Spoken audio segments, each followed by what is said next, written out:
Welcome back to my channel. आज हम करने वाले हैं हिस्ट्री ऑफ इंग्लिश लिटरेचर में एक और video, the pre romantic as और एज ऑफ सेंसिबिलिटी। इसका जो टाइम पीरियड था वो था 1745 से 1798। ये वो टाइम पीरियड है जो रोमांटिक एज के आने से पहले का समय था। Now our first question is Which century is called the period of neoclassicism? A 16th, B 17th, C 18th or D 19th? Well, right answer is C 18th century. 18th century को ही neoclassicism का period माना जाता है. Next is after the fall of classicism, English poets showed inclination to. जब classicism का जो समय था वो ख़त्म होना स्टार्ट हुआ तो जो इंग्लिश के पोएट थे उन्होंने अपना इंटरेस्ट किसकी तरफ करना स्टार्ट किया, अपना रुख किसकी तरफ किया? A Elizabethan, B romanticism, C Victorianism और D none of these. So right answer is B romanticism. तो वो जब न्यू क्लासिज्म का सीज़न, पहले न्यू क्लासिज्म आया और जब वो समय ख़त्म होना स्टार्ट हुआ तो वो रोमांटिज्म की तरफ बढ़ना उन्होंने शुरू कर दिया। The poet of transitional age provide an interesting blend of। जो ट्रांजिशनल एज के जो पोएट थे उन्होंने एक अलग तरह का ही ब्लेंड दिखाया। A new classicism, B romanticism, C both और D none of these. So right answer is C both, A and B दोनों ही। उसमें जो ट्रांजिशनल एज के जो पोएट थे उनमें न्यू क्लासिज्म का भी इफेक्ट दिखता था और रोमांटिज्म का भी इफेक्ट दिखता था। इन दोनों के ही मिक्सचर उसमें दिखते थे, उनकी जो पोएम्स वगैरह होती थी। Now next question is James Thomson, Thomas Gray, William Collins, William Cowper and William Blake are related to which age of English literature? ये सारे ही पोएट्स कौन सी एज से बिलोंग करते हैं? A Elizabethan, B classical, C transitional और D Victorian. So right answer is C transitional. ये transitional age से belong करते हैं। ट्रांजिशनल एज कौन सी थी? जिसमें न्यू क्लासिज्म एंड रोमांटिज्म दोनों का ही क्या मिलता है? ब्लेंड मिलता है, मिक्सचर मिलता है। Now next question is James Thomson, Thomas Gray, William Collins, William Cowper and William Blake are known as। इनको किस नाम से जाना जाता था? A Elizabethan poet, B classical poet, C new classical poet और D precursor of romantic age. So right answer is D precursor of romantic age. मतलब romantic age के आने से पहले जिन्होंने रोमांटिक एज की शुरुआत की उनको बोलते हैं। Now next is in style it was classical but in spirit it was dash. Was the poetry return during the transitional age. देखिए ट्रांजिशनल एज के समय में जो पोइट्री लिखी जाती थी उनका स्टाइल लिखने का कैसा होता था? क्लासिकल। लेकिन उनकी स्पिरिट यानी कि जो सोच थी वो कैसी थी? ए एलिजाबेथन, बी क्लासिकल, सी न्यू क्लासिकल और D romantic. So right answer is D romantic. तो जो ट्रांजिशनल एज है वो न्यू क्लासिकल जब ख़त्म हुआ और जो रोमांटिक पीरियड था उसके आने के बीच का जो समय था उसको ट्रांजिशनल एज बोला जाता है। तो उस समय पे जो पोएट्स थे वो लिखते थे क्लासिकल टाइप में। कैसी पोएट्री लिखते थे? रोमांटिक पोएट्री लिखते थे और स्टाइल क्या होता था उनका? क्लासिकल होता था। Next is in which age poetry there was a shift in the subject matter from town to the countryside and nature. कौन सी पोइट्री में, ये किस समय की पोइट्री में जो सब्जेक्ट मैटर था वो टाउन से किसकी ओर बढ़ा? कंट्री साइड और नेचर की तरफ। A classical, B transition, C Victorian और D modern. So right answer is B transition. Transition age में वो कंट्री साइड और नेचर की तरफ बढ़ने लगे। Next is which English poet is called one of the greatest poet of transitional age. इस समय का जो सबसे महान लेखक था वो कौन कहलाया? A Thomas Gray, B Milton, C Alexander Pope और D John Keats. So right answer is A Thomas Gray. Thomas Gray क्या थे? ट्रांजिशनल एज के ग्रेटेस्ट पोएट में से एक थे। Now our next question is which famous elegy is composed by Thomas Gray. Elegy होती है जब किसी की डेथ हो जाती है तो उसके लिए लिखी जाती है, तो एक तरह की पोएम ही है ये। तो ये इन्होंने जो थॉमस ग्रे थे उनकी कौन सी फेमस एलिजी है? A my mother's picture, B how sleep the brave, the castaway, elegy written in a country churchyard. So right answer is D elegy written in a country churchyard. क्या थी? इनकी सबसे famous elegy है। Next is in elegy written in a country churchyard Thomas Gray express sympathy for. इसमें उन्होंने किसके लिए दुख जाहिर किया है? A the unfortunate villagers, B called people, C for his friend, D for his mother. So right answer is A the unfortunate villagers. जो गांव के लोग थे उनके लिए इसमें उन्होंने दुख व्यक्त किया। किसमें? Elegy written in a country churchyard by Thomas Gray. Now next question is who wrote the poem the bard. एक फेमस पोएम थी द बार्ड, वो किसने लिखी थी? A William Blake, B William Collins, C Thomas Gray और D William Cowper. So right answer is C Thomas Gray. Thomas Gray ने लिखी कौन सी? The bard. Which type of poem is board?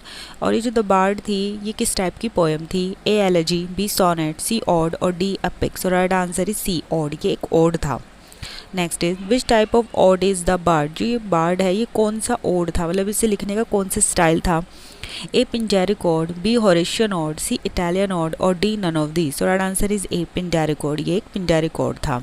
Now next question is who wrote the poem the progress of poesy? Progress of poesy किसने लिखी? A William Collins, B Thomas Gray, C William Blake और D William Cowper. So right answer is B Thomas grey.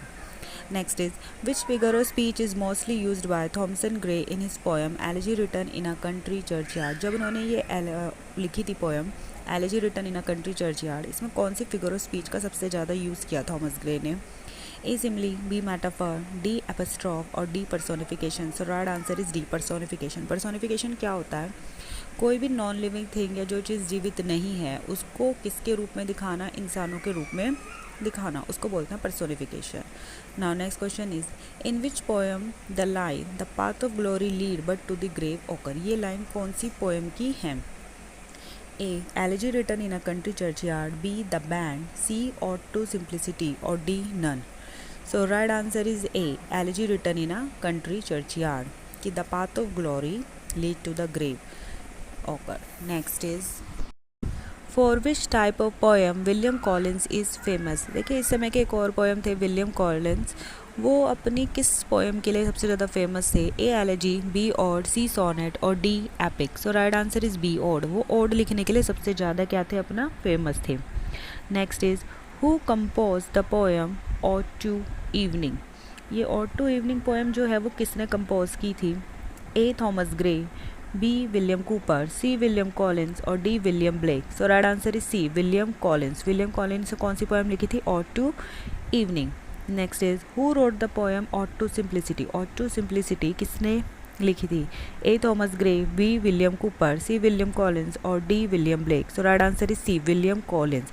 So ode to evening and ode to simplicity ये दोनों ही poem William Collins ने लिखी है और वो क्या लिखने के लिए फेमस थे? वो ऑड लिखने के लिए ही फेमस थे। Now next question is the poem how sleep the brave? ये पोएम किसने लिखी थी कि जो बहादुर लोग हैं वो कैसे सोते हैं? A Thomas Gray, B William Cowper, C William Collins और D William Blake. So right answer is C William Collins. So ode to evening, ode to simplicity, how sleep the braves are written by William Collins. Next is during transitional age who is famous for emotional poetry? Transitional age के दौरान कौन जो था emotional poetry लिखने के लिए famous था? A Thomas Gray, B William Cowper, C William Collins और D William Blake. Well right answer is B William Cowper. William Cowper जो थे अपनी इमोशनल पोइट्री लिखने के लिए फेमस थे। Who wrote the poem the castaway? Castaway किसने लिखी है? A Thomas Gray, B William Cowper, C William Collins और D William Blake. So right answer is B William Cowper. So emotional poetry लिखने के लिए विलियम कूपर बहुत ज़्यादा famous थे और उन्होंने कौन सी पोएम लिखी थी? The castaway. Now next question is who wrote the poem on the receipt of my mother's picture? A Thomas Gray, B William Cowper, C William Collins और D William Blake. So right answer is B William Cowper. ये वाली poem भी किसने लिखी थी? ये भी William Cooper ने ही लिखी थी। Now next question is who is called a poet painter? Poet painter किसको कहा गया? A Thomas Gray, B William Cowper, C William Collins और D William Blake. So right answer is D William Blake. William Blake जो थे वो एक English poet थे, painter थे और क्या थे? प्रिंट मेकर थे, इसीलिए इनको पोएट पेंटर बोला गया। William Blake's poetry is full of dash criticism. इसमें किस चीज़ को सबसे ज़्यादा क्रिटिसाइज़ किया जाता था? जो विलियम ब्लेक की पोइट्री होती थी उसमें A economical, B social, C political और D none. So right answer is B social. इसमें सोशल जो उस टाइम का जो एनवायरनमेंट था, सोशल लोग थे, उनको क्या किया जाता? सबसे ज़्यादा उस टाइम की कंडीशन को विलियम ब्लेक अपनी पोइट्री में क्या करते थे? क्रिटिसाइज़ करते थे। Now next question is the marriage of heaven and hell? A Thomas Gray, B William Cowper, C William Collins और D William Blake. So right answer is D William Blake. The marriage of heaven and hell किसने लिखी थी? William Blake ने लिखी थी। और इसमें इन्होंने क्या किया था? जो बाइब्लिकल प्रोफेसी थी उसको इमिटेट किया था इन्होंने और ये काफ़ी ज़्यादा क्या थी, पर्सनल रोमांटिक और रेवोल्यूशनरी बिलीफ पर क्या थी, ये बेस्ड थी। Next is who wrote song of innocence and song of experience. Song of innocence and song of innocence experience ये दोनों किसने लिखे थे? A Thomas Gray, B William Cowper, C William Collins और D William Blake. D William Blake. तो song of innocence and song of experience किसने लिखे हैं? विलियम ब्लेक ने लिखे थे। Next is who wrote the poem the lamp. The lamp है वो किसने लिखी है? A Thomas Gray, B William Cowper, C William Collins और D William Blake. So right answer D William Blake. ये भी किसने लिखी थी? विलियम ब्लेक ने ही लिखी थी। वेल जो सॉन्ग ऑफ इनोसेंस थी वो ब्लेक का जो कलेक्शन था 19 पोएम, वो किस में सबसे पहले प्रिंटेड हुई थी? 1789 में प्रिंटेड हुई थी। उसमें 26 पोएम का कलेक्शन था। Now next question is who wrote the poem the tiger. The tiger किसने लिखी है? A Thomas Gray, B William Cowper, C William Collins और D William Blake. So right answer is D William Blake. The tiger भी किसने लिखी थी? William Blake ने लिखी थी। ये भी विलियम ब्लेक की जो पोएम थी किस कब पब्लिश हुई थी? 1794 में। किसमें? सॉन्ग ऑफ एक्सपीरियंस कलेक्शन में, उसमें ये पब्लिश हुई थी। Next is in which poem Thomas Gray imagine his own death. अपनी डेथ को उन्होंने कौन सी पोएम में इमेजिन किया था?